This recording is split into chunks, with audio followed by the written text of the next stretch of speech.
मैं Jitendra Singh, Pascal civil services में आप सभी का स्वागत है। आज हम लोगों को गुप्त काल में राजस्व के स्रोत के विषय में जानना है। गुप्त काल, इसमें आज हम लोग को पढ़ना है राजस्व के स्रोत। राजस्व के स्रोत हम लोग को ये जो है पढ़ना है। गुप्त काल में राजकीय आय के प्रमुख स्रोत क्या था? कर था, टैक्स था, जो निम्नलिखित भाग में है। जो निम्नलिखित है, गुप्त काल में राजकीय आय के प्रमुख स्रोत कर यानी कि टैक्स थे, जो निम्नलिखित हैं, जैसे भाग, भोग, उपरिक,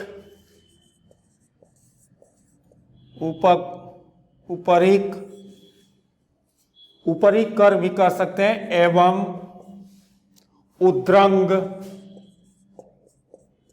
कर, हल दंड इत्यादि। और भी हम लोग बात करेंगे। तो जैसे कि भाग क्या था, ये सब परीक्षा में पूछता है। तो राजा का भूमि के उत्पादन से प्राप्त होने वाला छठा हिस्सा क्या कहलाता था? भाग कहलाता था। यानी कि राजा का भूमि के उत्पादन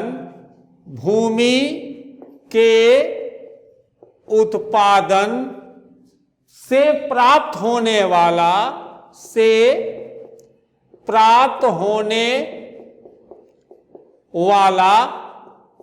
छठा हिस्सा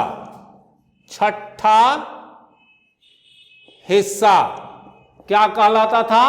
भाग कहलाता था। अब आता है भोग। शायद राजा को हर दिन फल फूल एवं सब्जियों के रूप में दिया जाने वाला कर था। संभवतः राजा को प्रतिदिन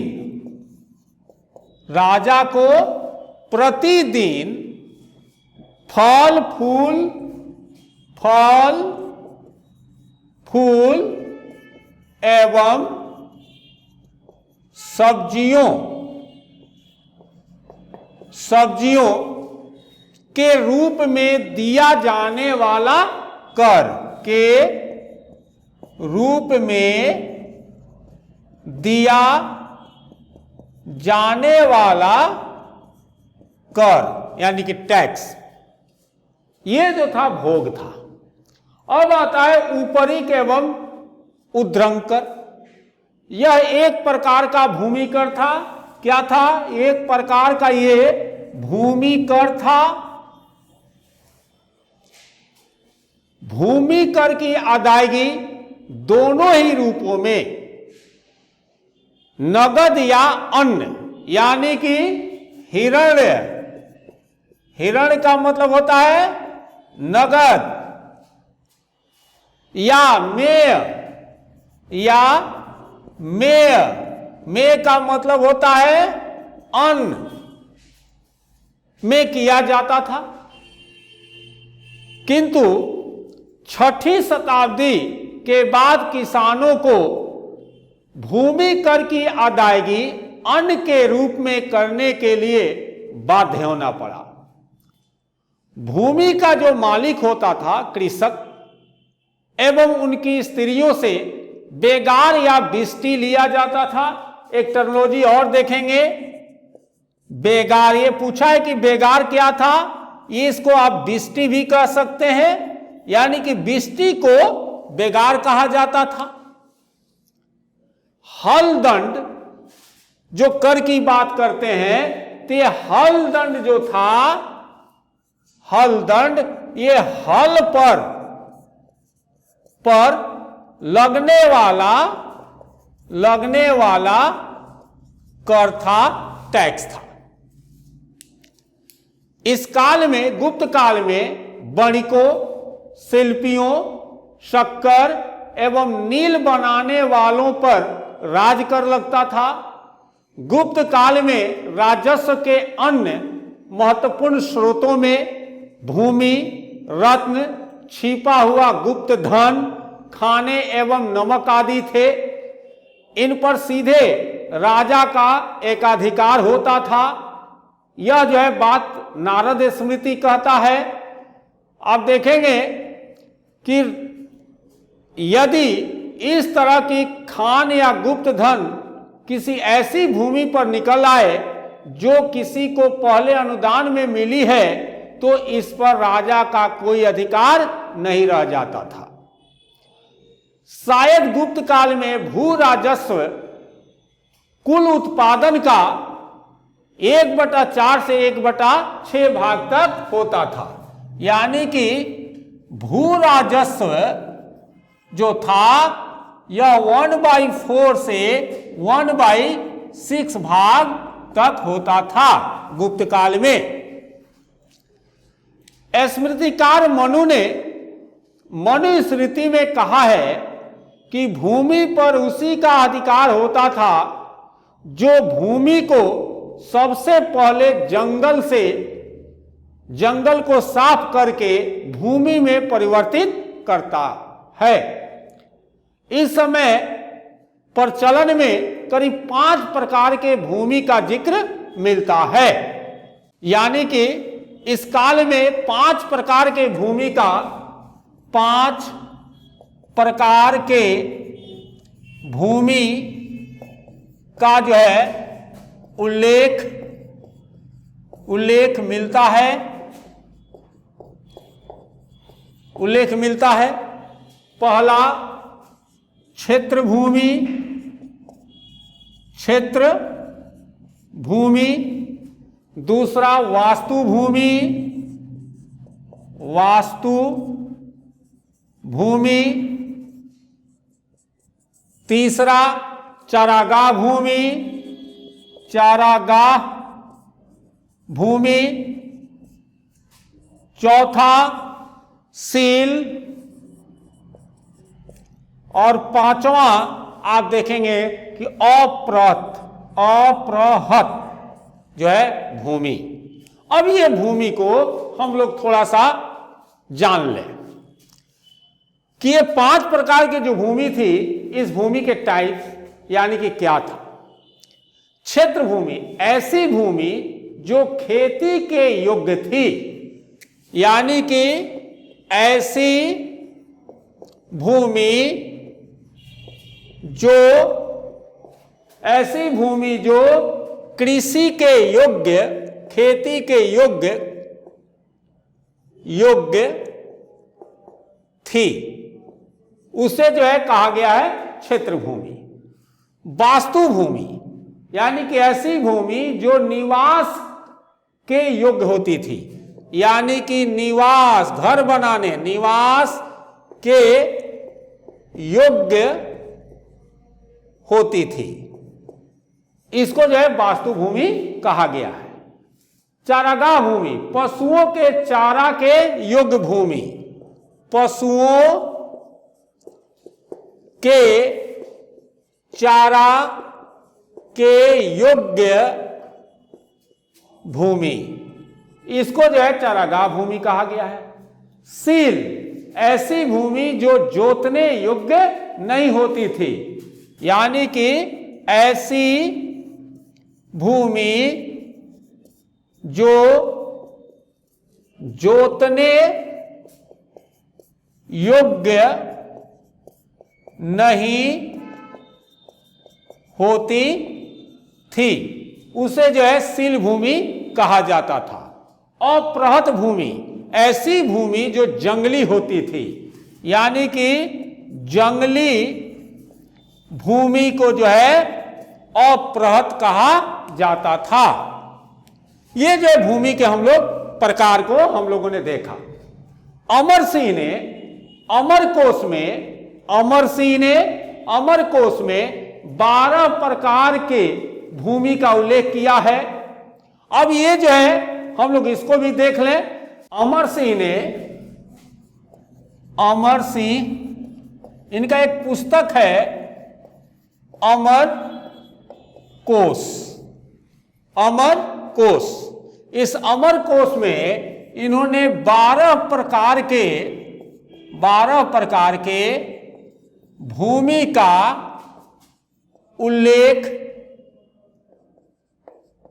उल्लेख किया है। तो ये 12 प्रकार के भूमि कौन थे?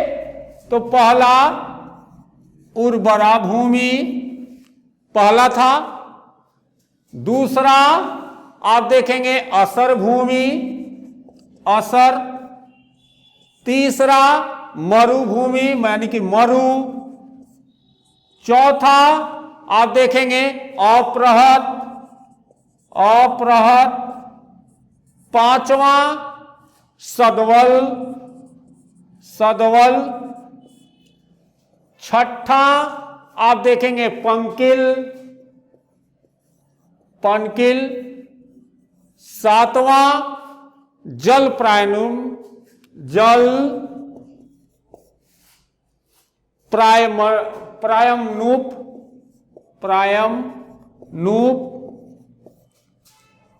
आठवां कच्छ। नौवां सरकरा। 10वां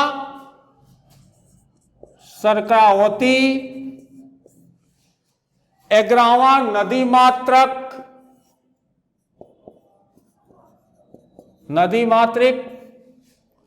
12वां देवमात्रिक।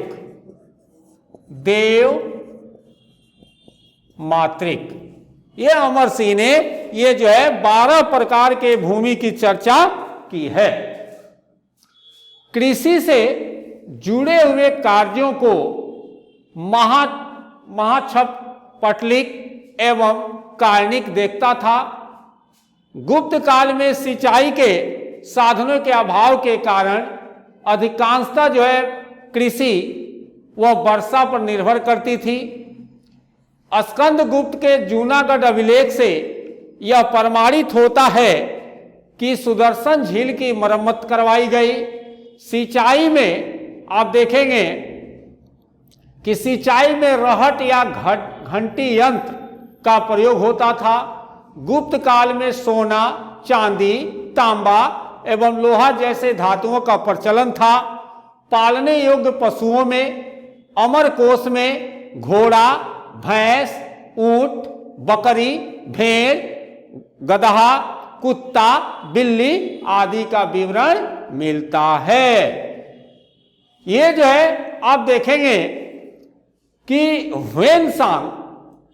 ह्वेनसांग जो विदेशी जो चाइना से आया था, ह्वेनसांग ने गुप्तकालीन फसलों के विषय में बताया कि पश्चिमोत्तर भारत में गन्ना और गेहूं तथा मगध एवं उसके पूर्वी क्षेत्रों में चावल की जो है उपज होती थी। अमरकोश में उल्लेखित कताई, बुनाई, हथकरघा एवं धागे के विवरण से लगता है कि गुप्त काल में वस्त्र निर्माण शिल्प प्रगति की ओर जा रहा था। इस समय श्रेणियां व्यावसायिक उद्यम एवं निर्माण के क्षेत्र में महत्वपूर्ण भूमिका निभाती थी। श्रेणियां अपने आंतरिक मामलों में पूर्ण स्वतंत्र होती थी। श्रेणियों के प्रधान को ज्येष्ठक कहा जाता था। श्रेणियों के प्रधान को क्या कहा जाता था? ज्येष्ठक। श्रेणियों के प्रधान को ज्येष्ठक कहा जाता था। यह पद आनुवांशिक होता था। नालंदा एवं वैशाली से गुप्तकालीन श्रेष्ठियों, सार्थवाहनों एवं कुलिकों की मुहर प्राप्त होती है। श्रेणियां आधुनिक बैंक के तरह काम करती थी। ये धन को अपने पास जमा करती एवं उस पर ब्याज देती थी। ब्याज के रूप में प्राप्त धन का उपयोग मंदिरों में दीपक जलाने में किया जाता था। 423 से 437-38 ईस्वी के मंदसौर अभिलेख में रेशम के बुनकरों की श्रेणियों के द्वारा विशाल सूर्य मंदिर के निर्माण एवं मरम्मत का उल्लेख मिलता है। स्कंदगुप्त के इंदौर ताम्र अभिलेख में तैलिक श्रेणियों का उल्लेख मिलता है, जो ब्याज के रूप में से, ब्याज के रुपये में से सूर्य मंदिर में दीपक जलाने के जो तेल प्रयोग में किया जाता था उसका वो जो उसी पर खर्च किया जाता था। गुप्त काल में श्रेणी से बड़ी संस्था थी। जिस शिल्प श्रेणियां सदस्य होती थी उसे निगम कहा जाता था। प्रत्येक शिल्पियों की अलग अलग श्रेणियां होती थी। ये श्रेणियां अपने कानून एवं परंपरा की अवहेलना करने वाले को सजा देने का अधिकार रखती थे। व्यापारिक कारवां का नेतृत्व करने वाला सार्थवाह कहलाता था। निगम का प्रधान श्रेष्ठी कहलाता था और व्यापारिक समितियों को निगम कहा जाता था। अब जो है हम लोग अगले जो है वीडियो में व्यापार एवं वाणिज्य की बात करेंगे। जय हिंद, जय भारत।